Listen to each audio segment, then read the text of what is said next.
then everything feels much more natural and you're more able to just let go and enjoy it, because the last thing you want is to be stuck in your own head while you're having sex and you're trying to, and you're like, oh my God, why am I not enjoying this? Or like, oh my God, this is so bad. I just counting the minutes for him to finish and that's Mm. it. And that's not what sex is about. And if that's the sex you're having, then you have to have a conversation about it. And if the other person is not willing to, then they're probably not the right person. Yeah, And they will have no way of knowing if you don't say it, you know? yeah. We love you dearly, guys, but you can be quite oblivious and saying to the men you know, men can they don't know. They think they may know sometimes what how women But think, but they don't. I don't know about you, but for me and for other women I know, because I've spoken to this about friends, my body changes for, during this my cycle. Yeah. My uterus is going to be placed differently, and like the certain organs are going to be slightly different. Not a lot, but enough sensations to be different.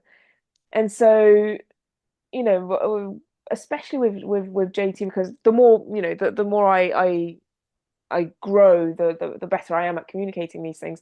He said, but you enjoyed this last week. And I was like, yeah, but my body's changed. And it's just, but it's fine. I'm going to guide you into a different, way of doing it, Yeah. and rhythm or pace or angle or whatever position. And it's just, it sounds complicated, but it really isn't. It's as simple as this doesn't feel good. Let's change. Yeah. Yeah, and not taking it personally and not Yeah. getting insulted and not making the other person feel bad, because like, you know, sometimes like when I have like, you know, it happens like there's certain times a month where it just like it just doesn't feel good and just Yeah. I just want to stop.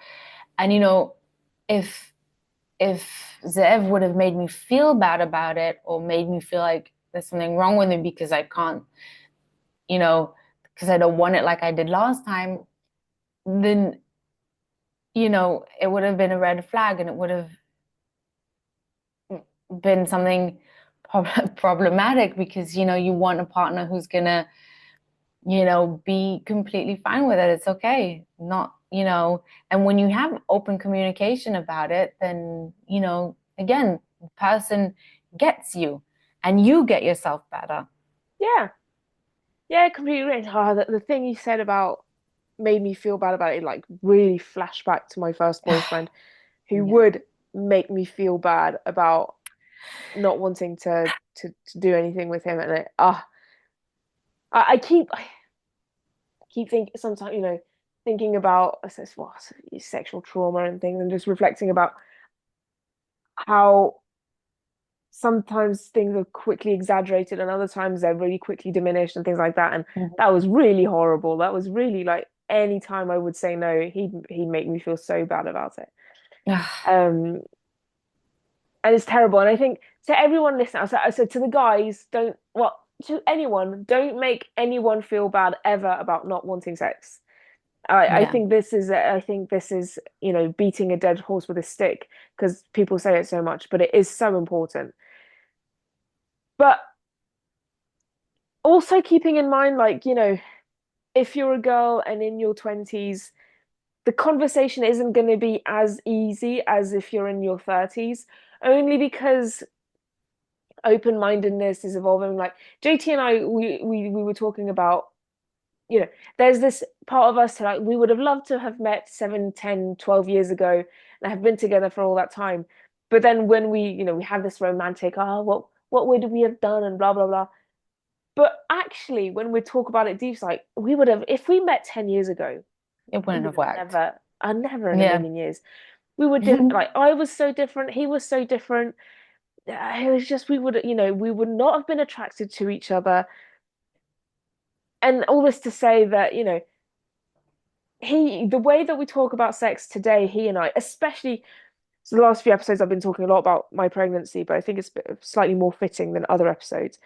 But right now, I'm just not feeling the same way that I'm feeling without being pregnant, and it's more complicated. Yeah. And especially like now I have a bigger bump, and it's more Mhm. complicated. So we're talking even more about it, and it's just but it's an open conversation, and we talk about, I feel frustrated sometimes because my libido is a bit down, And the times where I do feel like I want to have sex, like, is when he's asleep and things like that. And so it's tough. And we talk about his frustration, my frustration, and not in the sense that we're making each other feel bad about it, in the sense that, we still need the other to know that there's the frustration there. And he was saying that he would have never had this type of conversation with his ex 5 years ago, Yeah. and less so 10 years ago with other women. Um, Yeah. so I think it's just, and it's practice makes perfect, because I've been doing this of talking to men about my sex drive for a while, and I've only gotten better at it. And it's, Hmm. we were talking about this in the Christmas episode of just things are going to start getting better only when you start doing something that feels uncomfortable. Like, it's not just going to happen overnight. You're going to be an expert at communicating about sex. Like, you need to start talking about it. It feels Yeah. weird, and just go for it. And, yeah, and try different things. And just, it's so important to just say, even for the men, because we're two women and we're talking about women a lot. And the cliche is that women, it's more complicated, which I think is overall true. But there are so many men that have trouble expressing, I don't like this, or I would like this, or, Hmm. you know, can you just slightly go faster, slower, have a different rhythm or things like that. And if I don't, I'd be curious to know how many men, I think men express it more easily than women do. Yeah. From my experience, at least. But I think it probably depends on, on the person. But I think men have just, women's body is more of a mystery than Yeah. men's. And for men, it's just pretty straightforward a lot of the time. So for them, it's sort of just probably easier in that sense. So, like, also talking about it and asking for what they want is just simpler, you know? Yeah. And for women, it's a bit more, it can change, especially from women to women, from woman to woman. And when you talk about it and when you have constant conversation, it becomes, yes, it's awkward at first and it's weird, but the more you do it, the more comfortable you get with it. And I think it also applies with having open communication and other aspects of your relationship. Because when you're having open conversation about other difficult things, or even the easy breezy things in your life, then it sort of creates this system or this habit in your life of talking about things. And then so it spreads out into the sexual themes of your relationship. And so it's not complete strange territory because you're used to being open in your communication in other areas in your relationship. Yeah. And so I think, it's your responsibility to open up and to Yeah. say what is bothering you and what you want to change, and not to expect the other person to just understand or to just, throw out clues and to hope they get it. It just it just won't work that way. And I think it's also another reason why it's so important, like, to talk about these things with your friends, is because a lot of times it helps you put things into perspective, and it Mm, helps you understand whether or not what you're going through is is normal. Because a lot of people may think, okay, it's normal for me not to enjoy sex because women are not supposed to enjoy sex. That's what they thought for many years. And so when you're having a conversation with a friend who is enjoying sex, then you're suddenly, wait, then maybe I should be enjoying it as well. yeah. And that sort of helps you start changing your own internal conversation about it. But I think similarly to what we were saying last episode about imposter syndrome, yeah, when you are having sex, be in the moment, Hmm. Yeah. and just, and because some things, you know, if you're not in the moment, then you don't know if what you're doing is going to lead to absolute pleasure or if it's not. And, because some things, might take some time and you want to be into it a bit more. And I have no problem with faking it, not in the sense that I fake a lot. I think me personally, sometimes I fake it to kind of trick my mind into, oh, Mm, actually, I'm doing this, and then it kind of starts rolling. Do you see what I mean? Do you yeah. see what I mean?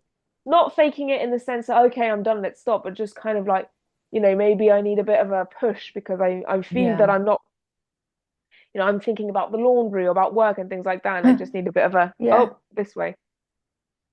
But I mean, also, I think we don't give men enough credit in the sense that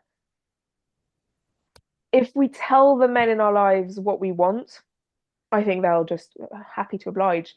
I think if Oh, for there are sure. some men that will take it badly, Yeah. and you just want to steer clear from them. Like if they take personally something like that and they're just offended by you expressing your needs, whether it's sex or anything else, you just want to steer clear from that.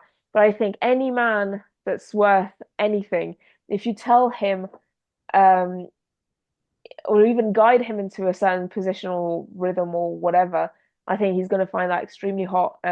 Exactly. And I think whether or not I was trying to debate like while you were talking, like should they say it during sex or after sex? And I think it kind of depends on how you feel about it. Because I think if you're guiding it during sex, it'll bring heat to it. And if you're saying it outside of sex, it might immediately lead to sex. Like the guy might just like, okay, let's go try that out right now. Yeah.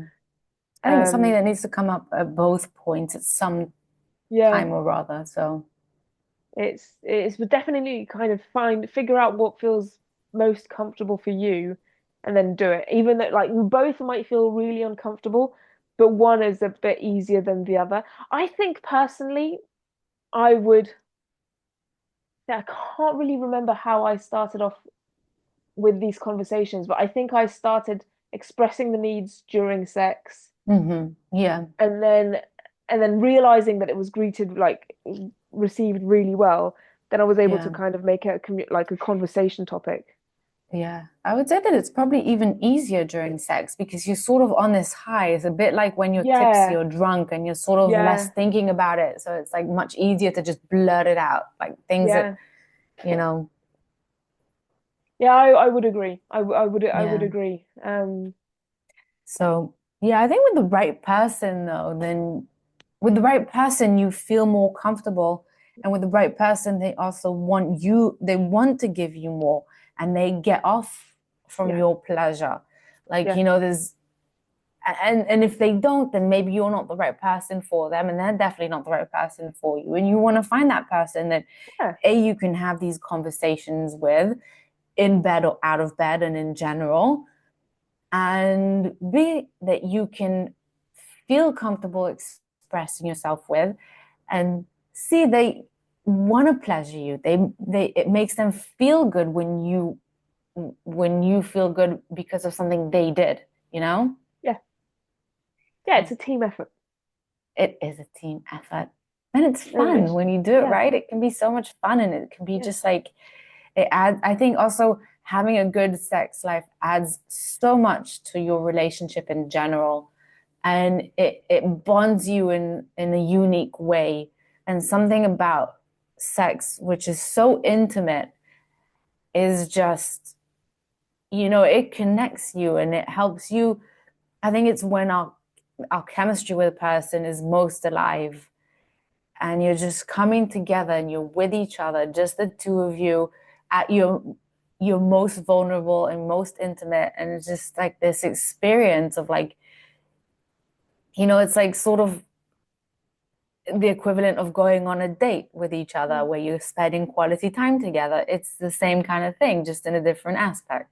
So, yeah. I'm afraid we've gone over time, which ah, is oh my God. Oh my God. fine. But I think we might want to set more recording time for like other sex topics and just make a list Yeah. and just like this is what we're going to be doing, and we'll be looking to doing that next week. And yeah, and let us know what your guys are needing, and we shall try to Yeah. give you what you need. Yeah. And if you feel up for it and if you feel comfortable, let us know like what Yeah. you feel towards like conversations and communications about sex and in your relationship, of course. Bye, everyone. Anyone, bye.